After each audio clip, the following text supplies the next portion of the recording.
Seberapa banyak sih kita harus jalan kaki yang awalnya dari kadar lemak 30% gini ya, gua contohnya, mukanya cabi, perutnya buncit, ataupun 40% kayak gini, kita turunin ke kadar lemak 15% kayak gini, contohnya gua ya, kita harus jalannya berapa ribu langkah dan harus seberapa lama nih. Nah, di video kali ini gua bakalan kasih tahu timelinenya dan seberapa banyak kita harus jalan kaki untuk mencapai di kadar lemak ideal. Karena apa? Karena kalau kita sudah di kadar lemak ideal, kayak gue gini misalnya kadar lemak 15% gini ya, gue jalan kakinya nggak perlu banyak-banyak. Ada waktu dimana gue bahkan ya, itu sibuk banget kerja. Itu gue jalan kakinya cuma 1000 langkah. Dalam 1 minggu itu 1000 langkah. Tapi badan gue tetap, six pack-nya tuh tetap muncul. Karena apa? Karena gue tidak mengakumulasi lemak. Itu pertama, gue jaga dietnya ya. Dan langkah gue juga ya udah, ya nggak naikin lemak juga. Karena langkah kaki gue juga itu sebenarnya udah cukup untuk nge-maintain kadar lemak yang nggak ada lagi perut buncit. Dan tidur gue cukup. Oke, jadi kalau kita udah ideal, kita nggak butuh jalan kaki banyak-banyak.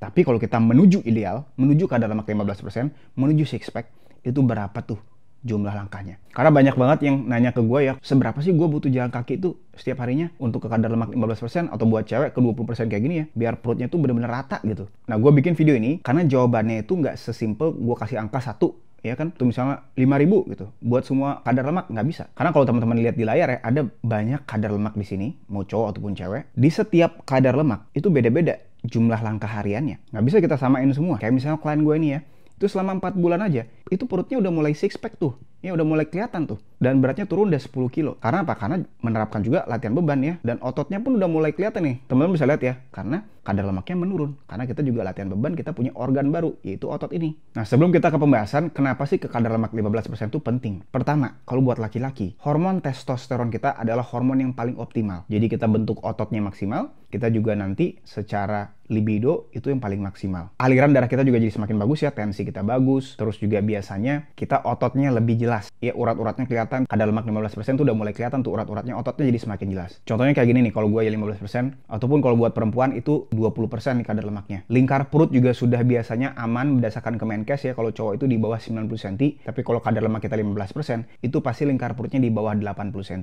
Kalau cewek udah di bawah 80 cm juga ya. Resiko serangan jantung ibaratnya kita semakin menurun. Walaupun memang ada ya resiko tuh tetap ada, tapi jadi menurun karena kita tidak punya sindrom metabolik, salah satunya yaitu lingkar perut yang tinggi. Oke? Itu pentingnya kadar lemak 15%. Selain nanti mukanya bakalan semakin tirus, kita bakalan semakin ganteng, semakin cantik, ya itu udah pasti. Kita jadi semakin beraura, ya, berkarisma. Woi, pokoknya ke kadar lemak 15% ini, kita bakalan punya dunia baru, ya. Orang-orang interaksinya sekarang bakalan baru ke kita. Ya kayak gue contohnya, gue zaman dulu yang 30% kayak gini, itu gue nggak ada yang tahu, Pak, ya. Tapi kalau kita udah turun, pada ngecheatin gue lagi.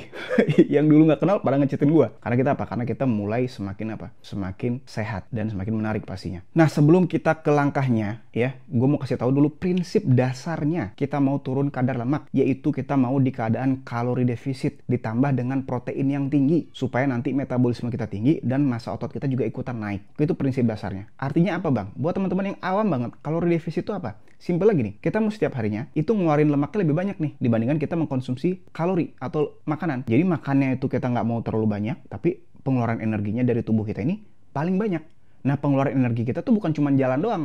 Dia ada 4 variabelnya. Teman-teman bisa lihat di layar ya. Ada yang namanya TDEE, Total Daily Energy Expenditure. Ya, total pengeluaran energi harian tubuh kita ya. Jadi dari BMR, ya kan, ada kemampuan tubuh kita pada saat mencerna protein, pada saat olahraga. Justru olahraga tuh paling dikit tuh. Ada NEAT juga ya, Non-Exercise Activity Thermogenesis. Jadi pembakaran kalori dibakar dari sehari-hari ya, dari kegiatan sehari-hari, bukan dari olahraga gitu ya. Jadi dari 4 variabel itu kita mau lebih banyak pengeluarannya dibandingkan dengan energi yang kita konsumsi atau makan. Yaitu kalori defisit. Kita mau keluarin energinya lebih banyak dibandingin dengan kita nyimpen energi. Nah, sekarang kita langsung bahas ke seberapa banyak langkahnya. Nah, kalau teman-teman lihat nih, ada kadar lemak 40%. Itu kategorinya overweight ya, atau obese gitu, 30-40% gini. Target per hari kita yaitu 8.000 sampai 10.000 langkah. Kenapa kita nggak langsung 15.000 langkah aja, Bang? Yang pertama, kaki kita ini itu belum terbiasa dengan jalan kaki jarak panjang. Nanti kita bakalan malah nggak termotivasi untuk jalan. Karena apa? Karena yang kedua, kita pegel-pegel kakinya. Apalagi kayak klien-klien gue yang beratnya di atas 100 kilo tuh. Biasanya kakinya dia punya plantar fasciitis. Artinya apa? Kalau napak tuh sakit kakinya. Nah, itu nggak bisa sampai 10.000. Jadi untuk kadar lemak 40%, 30%, kita 8.000 dulu aja. Sampai maksimal 10.000. Itu jalan dulu. Nah, ini cukup nih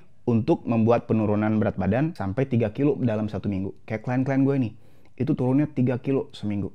Minimal lingkar perutnya 3 cm, 4 cm. Dan ini bukan berlaku di satu orang doang ya, ini berlaku berulang-ulang. klien gue yang lain lagi. Ini banyak banget ya. Dalam minggu pertama aja. Nah, kalau kita udah turun nih kadar lemaknya, di kadar lemak 25-30% ya, baru kita naikin tuh langkahnya. Jadi 10.000 langkah minimal sampai 12.000 langkah setiap harinya. Karena apa? Karena semakin rendah kadar lemak kita, tubuh kita ini semakin bandel, Pak. Dia itu secara alami atau secara defaultnya, ya, settingan pabriknya, dia nggak mau bakar lemak. Dia nggak mau ngeluarin lemak secara alami, itu dia nggak mau. Kita harus maksa, Pak. Selain karena berat kita yang awalnya ada berat air tuh ya, sekarang udah mulai murni lemak nih yang habis. Ya, jadi semakin susah tuh turunnya. Tapi tetap konsisten, bakalan tetap turun tuh. Lingkar perutnya tiap minggu, beratnya tiap minggu bakal tetap turun. Oke, jadi 10.000 sampai 12.000 itu minimal. Nah, dari kadar lemak 25% ke 15%, di sini baru kita pentingnya menerapkan jalan kaki minimalnya 12.000 sampai 15.000 ditambah dengan latihan beban. Karena apa?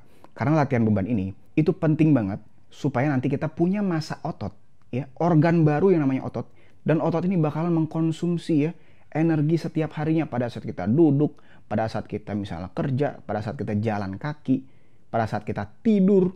Itu konsumsi energi terus, Pak. Melalui mana? Melalui 4 variabel tadi, yaitu variabel BMR ini. Teman-teman bisa lihat di layar ya. BMR bakalan meningkat sehingga kita bakalan otot perutnya lebih gampang kelihatannya karena metabolisme kita tuh tinggi banget. Karena kita misalnya udah konsumsi tinggi protein, kita latihan beban juga, kita tidur cukup ya. Fungsi organnya optimal semua karena kita dicas atau recovery-nya bagus, tidur cukup. Itu dengan latihan beban, itu otot perutnya bakalan muncul tanpa latihan perut yang berlebih. Jadi kalau kita misalnya mau ke kadar lemak 15% kayak gini, kita nggak bisa modal jalan kaki doang. Kita wajib untuk menerapkan latihan beban mau di rumah ataupun di tempat gym. Tapi ingat ya, ini juga tambahan buat teman-teman, ini penting banget. Teman-teman udah ngelakuin jalan kaki, latihan beban kayak pokoknya rajin 3-5 kali seminggu. Tapi kalau teman-teman tidak memperhatikan yang lebih penting yaitu pola makannya, teman-teman bakalan ngelihat orang-orang yang gendut ya, badannya berotot, tapi kok perutnya gede. Gitu jadinya. Jadi kita berotot doang, tapi kita nggak sehat, lingkar perutnya tinggi, kita punya masalah resistensi insulin. Jadi kita nggak mau tuh mengabaikan dietnya. Nah, kalau misalnya teman-teman nih bingung nih, pola makannya gimana? Apa yang kita wajib konsumsi dan apa yang kita wajib stop dulu sementara? Cara masaknya gimana yang enak-enak? Kalau kita lagi di luar itu makannya gimana aja? Dan juga program latihan di rumah ataupun di tempat gym itu gimana aja gerakannya? Setiap harinya ngapain aja? Nah, kalau misalnya teman-teman mau dibimbing langsung dari gua monitor langsung, gua bikin itu semua dan progresnya terjamin pasti turun karena gua bakalan pandu setiap harinya ya, dan kita setiap minggu itu bakalan ada meeting mingguan untuk memastikan progres kita itu turun dan kita jadi termotivasi. Kenapa termotivasi? Karena bukan hanya teman-teman udah mengalami penurunan, gue juga bakalan dorong ya, karena itu tugas gue supaya kita bisa tetap konsisten. Nah, kalau misalnya teman-teman tertarik untuk gue coaching langsung, gue bantu langsung, teman-teman bisa langsung daftar aja di link di deskripsi ataupun di link di bio profil akun gue.